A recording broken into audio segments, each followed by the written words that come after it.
So influential to Canaanite Phoenician religion. How has it been to the world? So we're going to talk about a little bit of Canaanite history.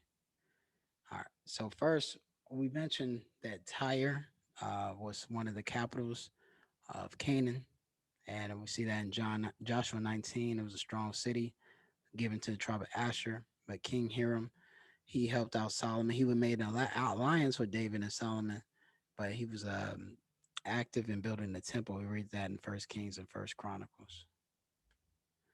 So Tyrian in the 1510s from Latin Tyrius and Tyre, an island city in the Levant, from Greek Tyros, from Hebrew Phoenician Zar, literally rocky place, especially in reference to Tyrian purple, a dye chemical similar to indigo or purple, made there in ancient times from ancient or certain mollusk. But the color purple in the Phoenician culture, it meant royalty or divinity. So and that was the combination of blue and red, and it signified you were quote unquote Superman. You were an enlightened man because it was you're bringing in this, you're making this rare color based off their understanding of how to make that color because not everybody knew how to make that color purple. But it's so interesting that even in today in comic books you see Superman wears blue and red, and he gets his power from the sun because these comic books, they have spiritual underpinnings too. He's supposed to represent Baal. He's the horn god or the sun god, because he gets his power from the sun. Same way with Baal, he was a horn god, but he represents also the power of the sun. He was the god of thunder, quote unquote. But you also see Superman with the blue and red holding his fist in the air, and this is a ancient sculpture of Baal with his fist in the air. And you know how, they put the black fist in the air, black power, that all comes from Baal. That's why I said they trying to reinvigorate this Canaanite culture, man. They do it very cryptically, but a lot of stuff that are being promoted heavily, it comes from the Canaanite religion, Phoenician religion. It really does, and a lot of people may think that I'm saying some far fetched thing, but I'm really not. It really comes from all this stuff. All right. But going to purple, purple was a very distinguished color back in ancient days. Um, we're going to talk about purple and specifically in the scripture. I think I put the scripture in here. Tyrian purple, yeah. Tyrian purple, also known as Phoenician red, Phoenician purple, royal purple, imperial purple. Imperial dye is a reddish purple natural dye. Name Tyrian refers to Tyre, Lebanon. Tyrian purple may first have been used by the ancient Phoenicians as early as 1570 BCE. It has been suggested that the name Phoenicia itself means land of purple. The dye was greatly prized in antiquity because the color did not easily fade, but instead became brighter with the weathering and sunlight. It came in various shades, the most prized being that of black tinted clotted blood. And then we see the word phoenix, or comes from the base of Phoenician, which seems to be unrelated. Greek phenox also meant the color purple, perhaps the Phoenician color, because the Greeks obtained purple dyes from the Phoenicians, but scholars disagree about this. Greeks also had phoenix, red, blood red, which is uncertain etymology.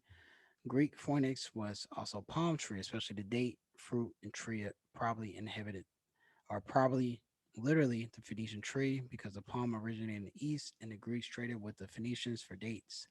It's also the name of the stringed instrument, possibly also a reference to Phoenician origin. And when they say the palm tree or the date, remember, I remember we talked about this with Tammuz. Tammuz literally means the seed, or he's the sprout. So he's that that fruit that comes from the ground. He is that date. So it was a indirect way of referencing Tammuz, the Semitic sun god, or the god of fertility. So that was a way that they worshiped Tammuz. That's where it comes from. All right. And in Acts chapter 16, verse 14, we talk about we see Lydia, the woman Lydia, she was a seller of purple. What does that mean? So she was a Phoenician woman, most likely a mix of a Canaanite Israelite woman. but she was a seller of purple. And like we said, the Phoenicians, they were known to make purple.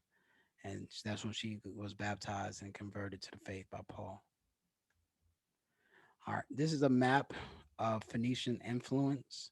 So you see, Phoenician was modern day Canaan, but they had different stations throughout the Mediterranean. So you see up here, Anatolia, modern day Turkey.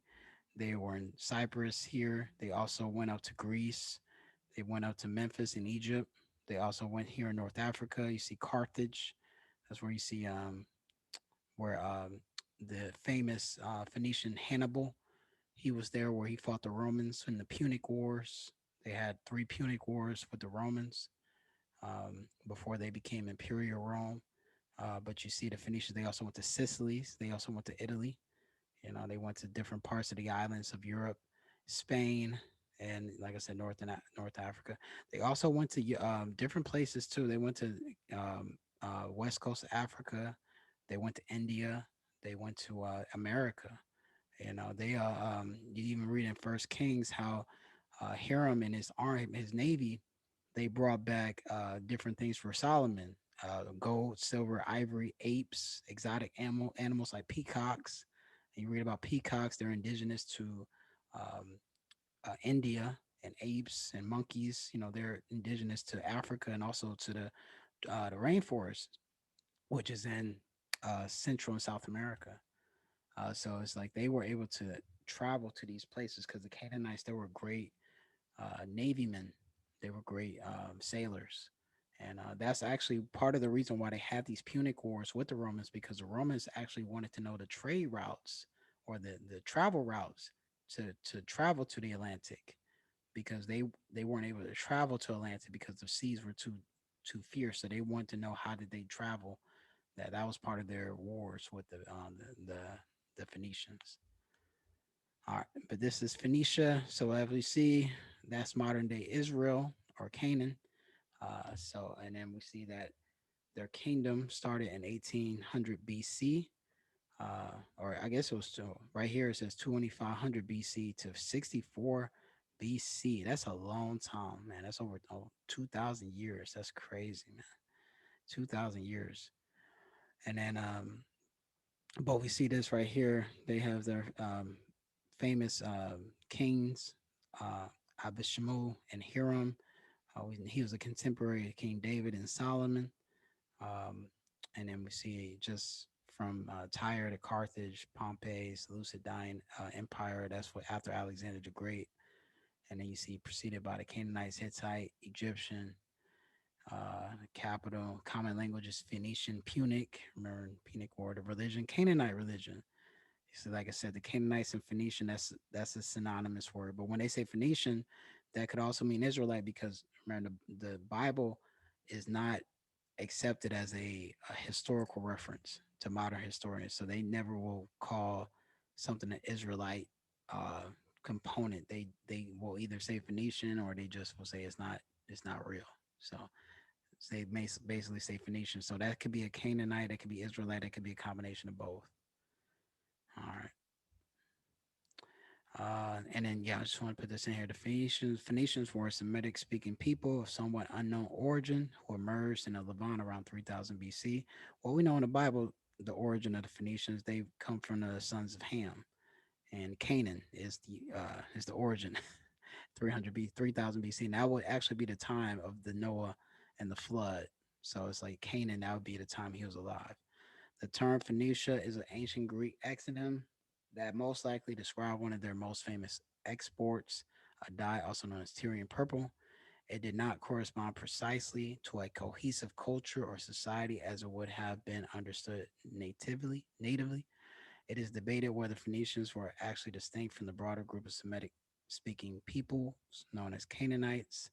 Historian Robert Drews believes the term Canaanite responds to the ethnic group referred to as Phoenician by the ancient Greeks. However, according to archaeologist Jonathan N. Tubb, Ammonites, Moabites, Israelites, and Phoenicians undoubtedly achieved their own cultural identities, and yet ethnically they were all Canaanites, the same people who settled in farming villages in the region of 8th millennium BC. And that could just be said because they all lived in Canaan. So Yeah, it's kind of similar to if you all live in America, sure, you may be ethnically aboriginal or native there, or you may be a Hispanic there, or you may be, a so-called black person there, so-called Caucasian there, but you all live in America, so we call you America. So it's very similar to that. They just name you based on your location. But right here we see in Genesis 10, verse 6, all the sons of Ham, Cush, Mizraim, Phut, and Canaan. And I put this here because, you know, it, even in history, that when they don't necessarily acknowledge the Bible, they would acknowledge that this Ham is the progenitor of the black African. So if that's the case, Cush and Mizraim, Egypt, if they represent the black African and Canaan comes from Ham, well, that must mean that Canaan also was a black African. So the Phoenicians were black people, right? That's why it's like they try to flip it to their own convenience with the narrative, but you know they put themselves in a box. But that's why they don't expect people to really read the Bible, and if they read it, they don't really expect them to take it seriously. So they're like they could just kind of make things up as they go. But if you know history, you can't deny that Canaan shares the same ethnic background and phenotype as his brothers. So, and we see this with hot, or Ham means hot, and Ham, when he gets the word hot, um, they try to make it sound like it's because Africa is hot, and it's not. That's not the case. It's more because Ham, when you read about Egypt or Kemet, Egyptology, Egyptian culture, Egyptian religion, they talk about they worship the sun, and the sun is a form of light, a form of enlightenment, a form of heat. So it's in the way that they worship the sun because of his light, and warmth, which provides like a symbolic way of knowledge. Ham was seen as a fountain of knowledge because he was able to teach his sons some of the things that they were that destroyed the world before the flood. So he was able to continue that apostasy to his offspring. So he was seen as a great enlightener. So that's why he had that name Ham, which means hot. It was a way to indirectly venerate him as the enlightener of his progeny. So that's why. And then hot. And I just wanted to put this in here when it says Phoenician, Canaan, or Phoenician, Phoenicia. Uh, So just right here, the ancestor of Canaanites and Phoenicians. Just want to make sure y'all understand that Canaan represents that. He represents Phoenicia.